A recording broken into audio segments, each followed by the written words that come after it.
Welcome back. It's your girl Candy K. Lynn. And your boy Shawtown Shaw. And you're listening to Pull Up the Podcast. We talk sports. News, hip hop. We don't talk about people. We just give you the facts. Mr. Shaw, we back. Y'all excuse me.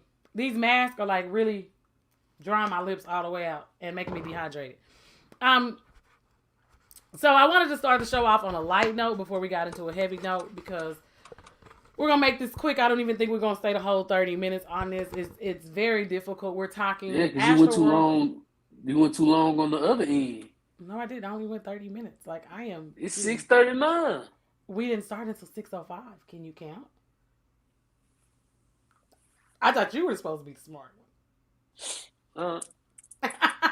Oh, now you gonna hit me with the singing.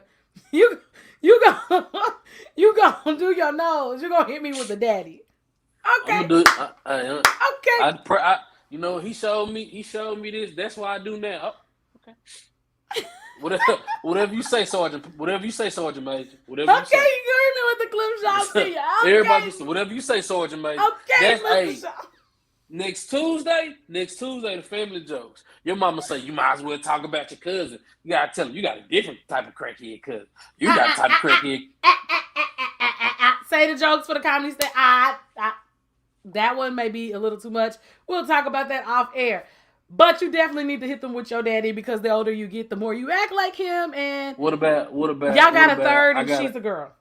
What about I got a cousin that got 3 baby daddies? No, I don't like any of those jokes because I'll be like your cousins is trash. So we want to. That's how I know what. That's how I know what a trash be look like. That's how I know what a finesse be look like. That's how I know when you a child support hustler and you get broke. I know. Okay. You start putting your jokes out here, then you can't sue people because they be like they didn't steal it, and people be low key hawking our stuff and doing the exact same thing we be doing. But that's a whole nother story for a different day. So save some stuff. I'm just gonna give you the podcast because one thing about it, I'm like. I went to Prairie View. We often imitated, never duplicated, because only the originator can do what we do. So, with that, we go to Houston. AstroWorld Fest. I don't know if you guys understand what AstroWorld Fest is about because AstroWorld used to be in Houston. It was like the theme. It was the Six Flags of Houston. And Travis Scott is from Houston, and so he does the AstroWorld Fest, which is like his mini get started is what the idea was of like a Rolling Loud, a ACL Fest, South by Southwest. So trying to build a culture in your hometown city where you get 50,000 people to show up for the weekend. You alerted me to the original videos with them rushing the gates. The whole AstroWorld Fest for me, when you look at the videos that are online, and I was going to put some videos up on here, but I was like, they're graphic. For me, they're a tad bit graphic. I don't think we need to relive certain things. Again, we talk about people post things to go viral. The entire weekend, to me, just started off bad. When you're rushing the gates before the shows, people were getting knocked over. I saw a multitude of people trying to clear the gates. That started it. Then you got inside as the evening went on and the mosh pits. I've never been to those type of concerts because I prefer to sit down because I'm bougie, okay? I don't want to be trampled, and the only time I want to be in the field is during Prairie View's homecoming, where I know how to navigate my way through the chaos. These type of situations where there's pushing, there's shoving, there's running. I saw a video where there was even a fight. Smaller people who aren't familiar with those crowds, 14-year-olds, why I'm still questioning why were they even allowed to be out there? Because I wouldn't have turned my team to lose. The whole situation is just bad. It's bad. And you gave people their money's worth. Because you paid to see Travis Scott. You got to see Drake. Right? So you went from rushing the gates to, boom, we in here. We get to see Drake. And then all of the chaos starts to erupt. So, I was at Mama house last night watching CNN. And, they got the lawsuits. And, Travis Scott has said he's going to work with the police to do whatever. The mayor said he thought that they shouldn't have done it, but My thing is, what do you people be doing that it got that bad? Like y'all rush the game. Like I just don't understand the thought process of people. Now people are mad at Travis Scott, right? Like now, if you say they didn't have enough security or such a thing, I can respect it. But you know the fact that uh, an event turned bad and you blame it on the performer, right? And again, I don't know what was going on. I don't know what happened. I know the ambulance was in the crowd, but if the ambulance was in the crowd, there should have been somebody told Trey like, man, we're gonna stop the show because. But again, I can't speculate because I wasn't there. I don't know. But when it started off and you can see people busting in the gate and security was trying to stop it, like just too many people, just too many. It was at that point. It was a lot going on, and maybe people just were happy to be out. People just really love Travis Scott and whoever's on that court. Maybe that was it. But for me, it's I would have been in. I wouldn't have been there in the first place. I hate to say it, but before this happened, I was already on some Diddy shit. I need to be in VIP anyway, right? Everybody can't do that, but I'm at the point where I don't want to be out where people got access to it. I'd rather be in VIP, right? So people don't think like that, and it's tough for the families. I feel sorry for the families. I feel so like there was kids who drove from San Marcos here, right? To Houston for the show and lost his life. It's a tough situation. I think the crazy part is people are trying to sue somebody. It's a bad situation to happen. You was at the right place at the wrong time. Can the performer truly be? So what you telling me is you want Travis Scott and Live Nation to be responsible for people rushing the gate? So they have insurance, right? So we know events. When you throw events, you have insurance, and you brought up a great point because that's my thing as well. As an educator,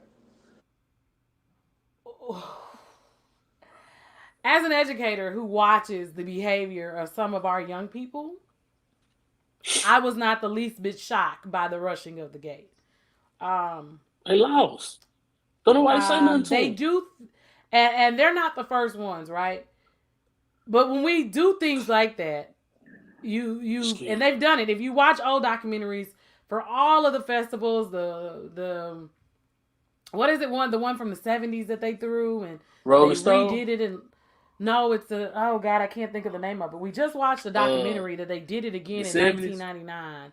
From the 70s? Yeah, they did it was I want to call it the Weed Festival, but it wasn't. That's not what it was called. But I know you're talking about. Yeah, nobody's. They all had on the tie-dye shirts. Yeah, so the Woodstock. Yeah, Woodstock. Okay, so they did Woodstock, and so that happened before in the 70s, and they did it in 99. And there's a documentary on Woodstock right now that I want to say that's on Amazon Prime or Hulu, something, where they tore the fences down. This is the behavior of the rock star mindset. So I need people to own that when you push down in these mosh pits, you're putting yourself in harm's way. Now, for an artist, and you're an artist, you do comedy, it is extremely hard to interpret what people are saying from the stands because our goal is to sell tickets, to give people a good experience. If you stop the show and people don't get their money's worth, they're going to be pissed. There's just so many factors, right? We're running a show. There's video that goes into this. I'm watching the clock. Somebody's talking to me in my ear. Like I'm watching the clock right now as I watch you. I'm performing. That's what they don't get. That's what people don't get. Nobody understands how hard it is to perform until you're doing it. So now I'm performing. It's something going wrong, and you want me. I'm trying to keep my eye on it. People pass out all the time at concerts. It's hot in Houston. Like, let's address Houston's humidity, okay? So even if it's like it's hot 60, when it's cold. It's steamy, and you're inside, and you're high, and you people do drugs. So it's just a lot of factors, and he's trying to watch and see what's going on. And then he's got like a rock star vibe. So he's, it's just, and I'm not making excuses for Travis Scott. I would have never been at a Travis Scott concert because I don't like his music. But what I am telling you, I wouldn't have been in none of them in the open grass. I would have been at the Moneybagg Yo concert. I would have been at not in a at seat. an I NBA agree. young boy, and I'm telling you rappers I like. Don Yeah, Tripp, I'm yeah. not. I'm not. I'm G's, not. I'm not going. I'm not standing. If I can't be in the VIP, I'm cooling. And I saw And Chris Brown sitting in the grass. I took Tasha to see Chris Brown a few years ago, but I had already been to the Chris Brown venue where I sat in the seats before. So it's no rushing to the stage because chairs are around the stage. So you've got to be really particular about the venues, and that's what I'm saying. And again, this is a disclaimer so that if you're coming in the beginning, do not take a clip and try to come for me because I will come for you back. come for me. What I'm simply saying is there's got to be a level of accountability for our actions. Of you want to be so close. You're in an outside venue. There was only so much Travis Scott could do because you have to understand what's going on. To tell a cameraman who gets paid to be a cameraman to stop. I saw the video of the young lady and I commend her. I commend the young people who got on the stage to bring awareness to the situation. They knew it was bad. They figured out how to survive, but they knew people needed help. So much respect to them for that. So much respect. But please understand that a cameraman's job is to be a cameraman because that's how he makes his living. Okay? Mm-hmm. He does his job. He can't tell Travis Scott anything. He doesn't even know Travis Scott. He hasn't met Travis Scott. He's a cameraman on the crew. Mm-hmm. So, and I understand when you're asking for help, but he doesn't know what's going on because in production we wear headphones. And if this was a different type of production, there would be somebody in my ear telling me that you're coming up on the 15-minute mark. So that's how this works. It's chaos in the show. When you get ready to go on the stage, you're trying to make sure that you're in the right lineup order. You're focused on the audience. You want to tell good jokes. You need people to invite you back. You're not thinking that people are dying. You're thinking it's Houston. People are passed out, which they do at concerts all the time. Let the EMT do their job and get out. But it also goes to show a lot about people that you need Travis Scott to stop the show for y'all to get the hell out the way. There are a variety of things that went wrong, and we filed lawsuits within 24 hours. That's what got me. I'm like, bro, how's it a lawsuit? It ain't been a week yet. How we filing lawsuits and it ain't been a week yet? I don't have a conspiracy. And if you didn't feel safe, just... if you didn't feel safe, like I probably would have said, you know what? I'd have been like, brother, they already tearing the gates down and hopping the gate. We want to take this loss, or we going in here? And if I'd have made up my mind that I was going in, I'd have been war ready because I'd have already been prepared. I'm already in the field to stay in the outsides of this foolishness because I know they getting rowdy and tearing stuff up. And I tell you because, go ahead. Nah, people saying we couldn't. You ain't never been in the party and you was in the middle. Like, yeah, let me slide out. Because I've been at the party in the middle, probably getting riled up, and I can feel the crowd pushing me. Like, I'm a big. I can't. Oh, let me slide out of here. So it was. So let's have a sociological discussion, right? So we're sociology people, in case you guys didn't know. I have a degree in sociology. I don't got a degree in nothing but smoking. I don't got a degree in anything. But that's what you were working on a minor in before you decided to leave school again. Most definitely. Right. Well, no, I should have double mined. I should have did kinesiology and psychology. You would have never got a degree getting a degree in kinesiology. I tried it. Yeah. I was never going to graduate. They're like, take this 1 hour class. Take this 2 hour swimming class. We only offer swimming in the spring every 3 years. Take this 1 hour racquetball class. I was like, yeah, like non-small activity class, bro. Yeah, I was like, dodgeball I was like, never gonna graduate, and you had to be in your uniform with Coach Jacket. We kind of. So the reason that we're kind of off topic but on topic is we're talking about the sociological aspect of it. One of the things that I studied in the last part of my degree at UNT was we talked about what happens when chaos erupts. We talked about being in situations and being prepared for situations. So as you say, we went to a college where you would be in a circle dancing. You could feel the circle moving around, but you could also feel the beef getting started. You always knew when it was time to like hit the corners. Like, right, I remember you were down at a party with us, and I was like, it's time to go. And y'all didn't really understand. And then we were at a frat party, and I was like, oh, it's time to go. And here we are walking down the street, and here everybody else comes running. That started getting robbed. The whole house started moving. Yeah. I think you can get out of here. Yeah, so we kind of like really moving. Yeah, like we slide on out. So a lot of times, for those of us who think in that way, we've been taught to find the exit doors. We've been taught to know, okay, what is my best exit, to feel the tension brewing. So one of the things that I want people to take from this is you have to understand your environment. You have to also learn what is not a panic moment. Those situations weren't panic moments. All everybody needed to do was take steps back. Facts. Take steps back. And I'm telling you because I've been in chaotic situations. I've been where they're busting the guns. You remember when we were at the fair that year? And you were still in high school. We were at the fair and we were in the midway and niggas started running. We started running, I remember. Yeah. And I cleared the game. Like I was like, I got on boots. I cannot run. I'm not getting trampled.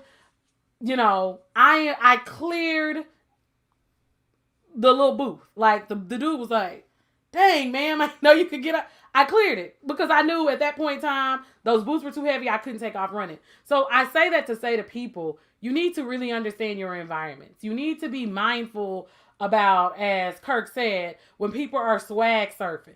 People are jumping into the crowds at these rock concerts. You guys go to these events for this level of intensity. You got to be prepared to stand your ground with this level of intensity. You got to understand what you're sending your teenagers into, what you're releasing them to go and participate in. Just a concert. It's not Taylor Swift, man. Not Taylor Swift. So because Travis Scott got some songs that if I was out there and I turned a little bit. So, but again, why is the 14-year-old you were turned with space. You'd have turned with space because we like space. Like, because I'm big. I ain't finna bump nobody because I don't want nobody to bump me. Exactly. So you need elbow room. They just jump around now. And I saw people like jumping and yeah. Like that's what I was like, oh, my head hurts. Like just literally in the 2 minutes of TikTok videos, the intensity level, is here. And I just say, guys, we got to make better decisions. I understand we outside. Everybody want to go outside. But we've got to teach our young people how to carry themselves and behave a little bit better in these situations. And they got to be willing to listen. Well, that's the biggest problem. They're not always so willing to listen. So, Kylie Jenner was there. Kylie is pregnant. You think about things like that. So she stated that she and Travis didn't know what was going on until after they found out people were dead. Mr. Shaw, you just gonna open your mail in the middle of the show? I didn't see how much I owed. Did we get some money?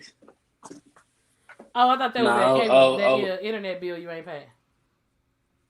Nah. My total tag on $3.14. Please send them people that money before they be blocking your registration. It's about $3.19. Yeah, go ahead and go online and pay that. 3 days for my birthday. It's my birthday present. I'm gonna need you to get your plate number off the screen. I'm gonna need you to get people gonna be fine. Look, I'm trying to block the camera. I need to be blocking him. Mr. Get my address out there too, man. Yeah, like. Oh, they got a $20 toll tag. You can do it, and they can take off your card every month. They just hit me for $40. Cause I be coming through the tag in the evening and in the morning. I be like, listen, I'm trying to get home. But y'all know this conversation gets way off topic. AstroWorld Fest concerts are a fun experience. Some of us are bougie and we need chairs. Some of us need VIP. Yeah, some of us. I can do without VIP. I saw Let It See without VIP. My thing to people. You got to go in understanding that everybody isn't going with the same understanding as you. You're going to have fun. Some other people might be just going. You never know. So understand that. And there are, and we have to I think that we live in this rose-colored glasses society still, that we want to believe that people are good. There are people that come with the mere intent of just causing trouble. Facts. That's what they come for. They come And their idea of lit is not your idea of lit. And we just have to be mindful and cautious. Again, condolences to those families, for people who have to bury their children, who went to just have a good time. Family members, friends. It's always a sad situation. Travis Scott said he will be taking care of funeral expenses. I just don't know if we can blame the event coordinators for anything, except for if you said there wasn't enough security. But we also saw in the video there was security, and because security didn't have guns, we saw people not respect security. And those were a lot of young people. And those people can be identified. So what if we go back and say we're going to press charges on them for pulling the fence down? Facts. So I just want people to understand, when we start walloping and trying to transfer the blame can go around in a variety of different ways, because those gates coming down early set the tone. And just the message to Travis Scott, if somebody wants to tag him, when you have a platform, your words matter. So if you've been at concerts and you've had this issue before, some of this does become karma of you not taking what you've already been told and utilizing it. We can't just do what we want to do in this society. True. And you don't want your concert known for that. The city of Houston, Sylvester Turner has told all of y'all, during COVID, he was mad at Bow Wow and them for having concerts. That's a lot for a city when the police when emergency resources have to be dispatched to that location. That takes emergency resources away from the rest of the city. And I know we sound like, oh, we're politics, but listen, the world is about business. It's about understanding business and understanding how it goes, because not only did you cost the city, you cost the taxpayers. Mm-hmm. Because the city of Houston on a Friday night had to divert resources to that location, which kept resources off the street. So just be mindful of when we're doing these things. We want to set up these events. That's why some of us are late to bloom, because we understand financial liability. Facts. And I want y'all to watch me online. I don't want y'all to blame me for anything. Just saying. Mr. Shaw, you have anything for the people? I ain't got nothing for them. Okay. Well, I will ask that if you are watching this show, thank you for being a part of the Pull Up family. We appreciate you. We love you. In all 6 continents, we love you. We're sorry that we haven't got the podcast up. We're 32 episodes behind, but we will be getting those up soon. I don't understand how much you got to do. We live in the world where COVID is now basically over. We're back to work, so responsibilities have changed. We've lost interns. It's just been a rocky road, but we're here to give you content. We love you. You can always watch it on Facebook Live. You can go back and watch the replays on YouTube. Mr. Shaw has comedy shows coming up. Follow him on Facebook and Instagram. Follow him more so on Instagram. He has shows coming up. We'll try to get those flyers up to the show. Attached to the page so you can see where those locations are. So y'all can pull up on him to cheer him on and get in now, so that you don't come in later talking about you a fan of his comedy. And if you didn't know, Situationship Talk comes on tonight at 9 o'clock on Facebook Live. You get a double dose of me. That's all I got for the people. I ain't got nothing else. Okay. Well, it's your girl, Candy K. Lynn. And your boy, Shawton Shaw, a.k.a. the Fat Mama. And until next week, we out. We out.